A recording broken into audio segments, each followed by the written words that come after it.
Hello बच्चों, welcome to my channel.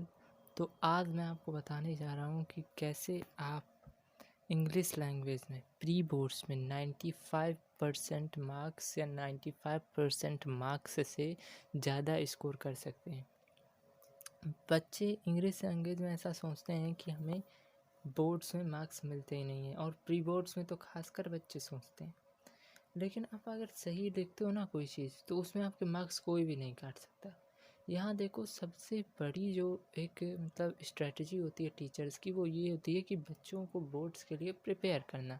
तो वो अगर थोड़ी सी भी मिस्टेक होगी तो आपके पूरे में पूरे मार्क्स काट लेंगे। इससे बहुत बच्चे नर्वसनेस में आ जाते हैं और वो बोर्ड्स में भी गलती कर बैठते हैं। तो ऐसा आपको यार बिल्कुल नहीं करना है, क्योंकि देखिए, अगर आपने इंग्लिश लैंग्वेज का एग्ज़ाम बेकार कर दिया तो फिर आपके चाहे कितने भी एग्ज़ाम सही हो जाएं, इंग्लिश लैंग्वेज बेकार हो गया तो आप बोर्ड्स में 98-99% का सपना आपका अधूरा रह जाएगा। क्योंकि देखिए, इंग्लिश लैंग्वेज बेस्ट ऑफ 5 में कंपलसरी सब्जेक्ट है। इंग्लिश लैंग्वेज और लिटरेचर, इंग्लिश एक कंपलसरी सब्जेक्ट है। तो इसलिए आपको इसमें बहुत ही ध्यान से, बहुत ही बारीकी से पढ़ना है और गलती की कोई गुंजाइश नहीं छोड़नी। तो आज मैं इस वीडियो में आपको बताने जा रहा हूँ कि कैसे आप इंग्लिश लैंग्वेज में ऐसे कम्प्रिहेंशन, लेटर, ईमेल, नोटिस और वर्ब सिंथेसिस, सेंटेंस ट्रांसफॉर्मेशन, इन सब से कैसे निपटोगे आप और कैसे इसमें अच्छे मार्क्स आप ला सकते हो, ये मैं आपको स्ट्रेटजी बताने जा रहा हूँ। तो यार, सबसे पहले देखो, ऐसे पे ध्यान देते हैं। ऐसे इसको कंपोजिशन भी बोल सकते हो आप। कंपोजिशन, तो कंपोजिशन आपकी कितने वर्ड्स की आती है? 300 to 355 वर्ड्स की आती है कंपोजिशन आपके लिखने को। तो यार देखो, कंपोजिशन किस किस तरह के दिए जाते हैं, बोर्ड कौन कौन से देता है। फ्री बोर्ड्स में भी इसी तरीके के आते हैं आपको। पहला होता है आपका शॉर्ट स्टोरी लिखना होता है, ओरिजिनल शॉर्ट स्टोरी आपको लिखना होता है, मतलब खुद से बना के। इसमें यहाँ भी गलती कर देते हैं बच्चे कि कोई भी दूसरी कहानी लिख देते हैं, लेकिन आप पकड़ में आ जाओगे। प्री बोर्ड्स में भले ही ना हो, पर बोर्ड्स में समझ जाता है एग्जामिनर। बच्चों को लगता होगा कि ऐसे बहुत जल्दी एग्जामिनर चेक करता है, पर ऐसा नहीं है, क्योंकि ऐसे 20 मार्क्स कंस्टिट्यूट करता है। तो 20 मार्क्स ऐसे का होता है, तो वहाँ एग्जामिनर थोड़ा गौर से देखता है, क्योंकि ये 20 मार्क्स का सवाल है। तो वहाँ एग्जामिनर अगर गलती पकड़ लेता है तो फिर वो बहुत कम मार्क्स देता है, 5-6 मार्क्स ही देता है। तो आपको ये चीज़ नहीं करनी है। इसमें अपने आप से शॉर्ट स्टोरी बना के लिखिए, अगर आपको आती है तो, नहीं तो इसे छोड़ना ही सही होता है। फिर देखिए, एक आता है आर्गुमेंटेटिव ऐसे राइटिंग।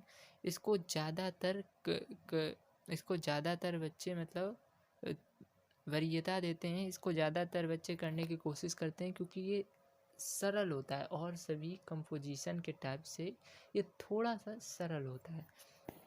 मैं आपको इन सब के एग्जांपल्स भी बताऊंगी, कंपोजिशन कैसे कैसे आए हैं बोर्ड्स के प्रीवियस ईयर्स में। और क्योंकि बोर्ड्स के प्रीवियस ईयर से ही प्री बोर्ड्स में क्वेश्चन बनते हैं ज़्यादातर, कंपोजिशन के भी आप देखो तो बनते हैं। फिर उसके बाद आता है आर्गुमेंटेटिव, के बाद आपका आता है डिस्क्रिप्टिव। डिस्क्रिप्टिव में आपको डिस्क्रिप्शन टाइप का लिखना होता है, डिस्क्रिप्शन टाइप का लिखना होता है आपको। फिर इसके बाद आता है आपका नैरेटिव। नैरेटिव वाले में नरेट करनी होती स्टोरी आपको, जैसे नरेशन करते हो आप, उसी तरीके से आपको नरेट करनी है स्टोरी। नरेट मतलब एक तरीके से क्या सोचते हो आप, क्या चीज़ आपको एक सिचुएशन दी गई उसके बारे में आपको लिखना है, तो इसे को कहते हैं नरेशन। तो ये चीज़। फिर उसके बाद आता है आपका picture composition writing. Picture composition में क्या होता है, एक पिक्चर दी जाती है, यहाँ भी बच्चे गलती करते हैं, यहाँ पिक्चर को सही से ध्यान से समझ नहीं पाते हैं, फिर गलत करके आ जाते हैं। तो पिक्चर कंपोजिशन में भी आप कोशिश करो कि इसको ना करो तो अच्छा है। जिनको आता हो वो कर सकते हैं, अच्छे से आता हो तो करें, वरना इसे छोड़ दें। तो देखिए, मैंने आपको बताया ओरिजिनल शॉर्ट स्टोरी। तो ओरिजिनल शॉर्ट स्टोरी के कुछ क्वेश्चन ही बता देता हूँ जो प्रीवियस ईयर से आए हैं। 2019 में बोर्ड से आया था, write an original short story in which 2 children and their grandfather are the main characters. तो आपको इसमें अच्छी इंग्लिश के भी, कंपोजिशन में अच्छी इंग्लिश का यूज करना ही होता है। कीवर्ड्स लिखिए आप ज़्यादा से ज़्यादा, मार्क्स मिलेंगे आपको। तो यहाँ 2 चिल्ड्रन और ग्रैंडफादर एक हो, उसके बारे में आपको स्टोरी लिखनी है। आती हो तो आप लिख सकते हैं। क्लोज्ड इसके बाद है आर्गुमेंटेटिव में 2019 में आया हुआ है, closed circuit television must be installed in every classroom, give your views either for or against this statement. तो इसके बारे में आप बहुत सारे व्यूज़ होते हैं सीसीटीवी के बारे में।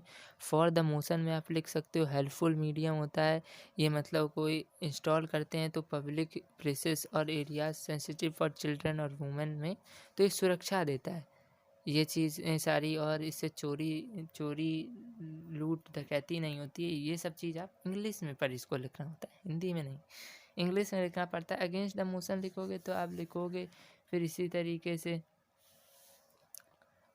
कि निजता पे भी असर डालता है। अगर क्लासरूम में लगता है तो कोई बच्चा कुछ कर रहा है तो उसकी निजता पे असर डालता है। तो ये सारी चीज़ें और सभी चीज़ें भी हैं, इसे आप लिख सकते हो। फिर इसके बाद आता है आपका डिस्क्रिप्टिव। तो डिस्क्रिप्टिव में 2019 में आया, your class had to conduct a morning assembly, write an account of how you prepared for it, what your role was and what you gained from the experience. तो आपको इस तरीके से लिखना है।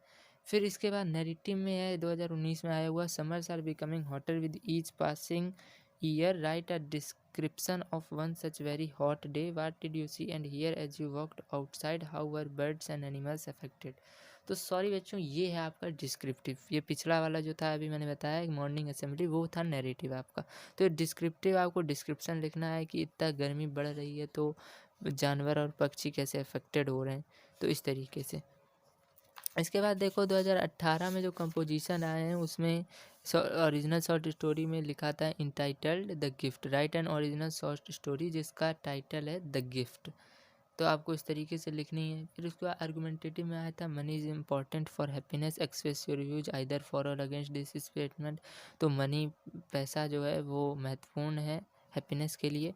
तो आपको इसके फॉर में लिखोगे तो आप लिखोगे मनी एक को आदमी को पावरफुल बनाता है बहुत ज़्यादा, वो सबसे मिलजुल सकता है और मानसिक स्थिति पे असर नहीं डालता। तो मानसिक स्थिति अगर आपकी ठीक रहेगी तो आप सबसे मिलजुल सकते हो, हैप्पी रहते हो आप। अगर अगेंस्ट द मोशन में लिखना है तो इससे घर में लड़ाइयाँ भी होती हैं, बहुत ज़्यादा घमंड आ जाता है आदमी में, इस तरीके से तो फिर आदमी उस इससे भी खुश नहीं रह पाता। तो तरह तरह की बातें आप लिख सकते हो। आर्गुमेंटेटिव ही मैं आपको रिकमेंड करूँगा कि आप लिखें। अगर आपको दूसरा आता है तो आप लिख सकते हो, अगर आपको सही से आता है। फिर देखो नरेशन में 2018 में आया, narrate an incident from your own experience when you help to prepare a meal, explain what you did and what you gained from the experience. तो इस तरीके की आपको लिखनी है कि आपने कैसे किसी को मील दिया और बाहर गए तो आप कैसे आपने मिल दिया। फिर इसके बाद डिस्क्रिप्टिव में you had been waiting outside the examination और describe what you saw and the sounds you heard when you arrived at the place, what were your feelings, describe how the scene changed once you entered the hall and the examination started. तो देखो यार, इसमें ना 2018 का paper है तो इसमें शायद बाद में वो इंग्लिश लैंग्वेज का पेपर, तो सबसे पहला दिन जो होगा वहाँ तुम एक्सपीरियंस करोगे कि कैसे होता है। लेकिन सबसे पहले दिन हाँ तुम्हारा इंग्लिश लैंग्वेज का ही एग्ज़ाम रहेगा। तो हाँ, तुम लिख सकते हो, बिल्कुल ये बात है कि आप लिख सकते हो इंग्लिश लैंग्वेज। जब आप जाओगे तो आप खुद से ऑब्जर्व करोगे कि पहला एग्ज़ाम होगा आपका, तो पहले एग्ज़ाम में कैसी भीड़ भाड़ टाइप की होती है स्थिति, तो आप उससे भी लिख सकते हो इंग्लिश में अच्छे से बना के। तो ये भी आपको एक अच्छा मतलब चांस बन सकता है इससे मार्क्स स्कोर करने का। तो ये चीज़ है। फिर इसके बाद 2017 के कंपोजिशंस आपको बता देता हूँ। इसमें है short story, it was raining hard that night, I in my hurry to get in to the house, I didn't notice the black car.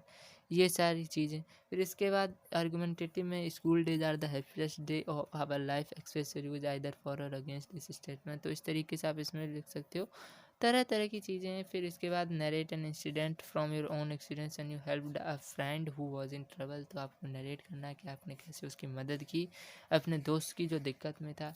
इसके बाद there has been heavy rain in your city town, you went to school. इसके बारे में आपको description में लिखना है। और बहुत सारे पेपर्स हैं, कंपोजिशन है, तो इसी तरीके के कंपोजिशन आते हैं। मैं रिकमेंड करूँगा आर्गुमेंटेटिव लिखें, डिस्क्रिप्टिव नरेटिव में लिख सकते हैं। कोशिश करें कि ओरिजिनल शॉर्ट स्टोरी वाला और पिक्चर कंपोजिशन वाला छोड़ें, क्योंकि उसमें मार्क्स स्कोर करने के चांस नहीं बन पाते हैं स्टूडेंट्स के लिए। लेकिन अगर आता हो आपको तो आप कर सकते हो। फिर देखो इस तरीके से आपका लेटर्स में जो आपके कौन कौन से क्वेश्चंस आते हैं तो ये भी आप देख लो। लेटर्स में आपका जो क्वेश्चन आया है, मैं 2012 का बोर्ड का पढ़ता हूँ। इसमें है, many areas near your school have been affected by floods, you are president of your school social service club, write a letter to the mayor of your town city telling him या her what your plan to do for the relief of the victims, suggest ways in which you can combine with other organisation to bring about better distribution of relief items. तो इस पे आपको लिखना है। ये एक तरीके से ये क्या है, औपचारिक पत्र आप बोल सकते हो, फॉर्मल लेटर है ये।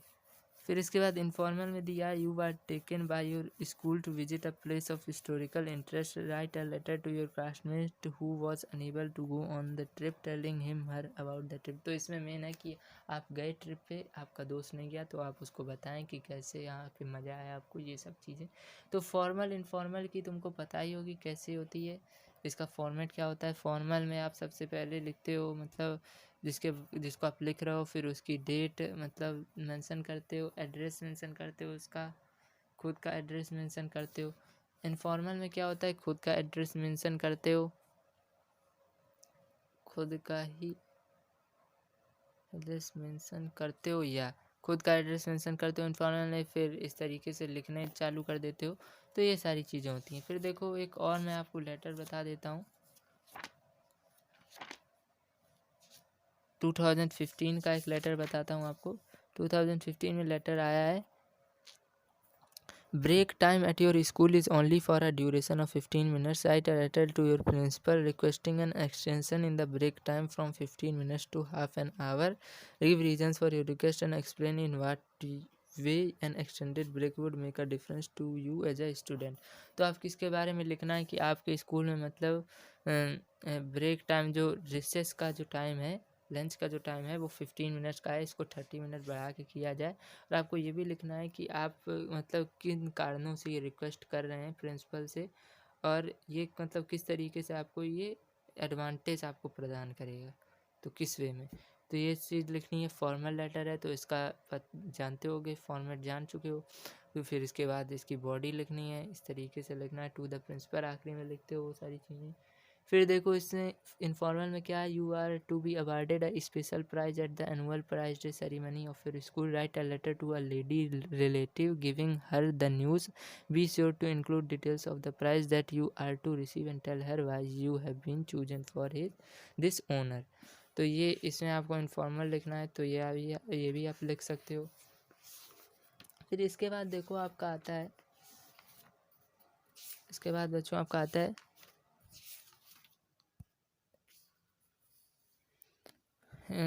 Notice writing. नोटिस राइटिंग में जो 2019 में आया है वो मैं बता देता हूँ। Your school is hosting an inter school quiz competition, your school is hosting an inter school quiz competition, write out a notice to be displayed in your school giving all details for the event. तो इसमें आपको notice लिखना है। Notice का format क्या होता है ये भी मैं आपको बता देता हूँ। नोटिस में सबसे पहले देखो यार, नोटिस में आपको लिखना होता है कैची हेडिंग, फिर उसके बाद हेडिंग लिखनी होती है। कैची हेडिंग आप सही से लिखें, एकदम बारीकी से लिखें जिससे आपको पूरे में पूरे मार्क्स मिल जाएं। इसके बाद हेडिंग लिखनी होती है, उसके बाद डेट टाइम वेन्यू लिखना होता है। वेन्यू मतलब जहाँ हो रहा है वो कंपटीशन। फिर आपको पार्टिसिपेंट के बारे में लिखना होता है कि जो जो पार्टिसिपेट करना चाहता है वो अपने नेम या कुछ भी जो इस तरीके का हो, उस स्थिति के हिसाब से। फिर उसके बाद email writing, write an email to the principal of a neighboring school requesting him or her to send a team of 3 members to participate in the quiz competition। तो आपको मतलब ईमेल लिखना है प्रिंसिपल, नेबरिंग स्कूल के principal को, to send a team of 3 members to participate in the quiz competition. तो इसमें पे ईमेल का क्या होता है, ईमेल जिसको आप लिख रहे हो उसको, और इसके बाद डेट मतलब सॉरी इवेंट आप लिखोगे कौन सा इवेंट हो रहा है, फिर डियर सर, फिर उसके बाद आप लिखना चालू करोगे कि आप किस चीज़ के लिए बुलाना चाहते हो, ये कंपटीशन इस दिन होगा, इस समय पर होगा, इस जगह होगा। फिर उसके बाद आप लिखते हो कि आप इन सबको सेंड कर दीजिए। अगर आप सेंड करते हैं तो हम आपके बहुत आभारी रहेंगे, we are thankful to you, इस तरीके से आप लिख सकते हो। थैंकिंग यू योर्स फेथफुली, अपना नाम। फिर उसके बाद आप जो वो आप लिख सकते हो। ईमेल और नोटिस में देख लो एक और चीज़, 2023 2023 का जो इस बार का एग्ज़ाम था उसका जो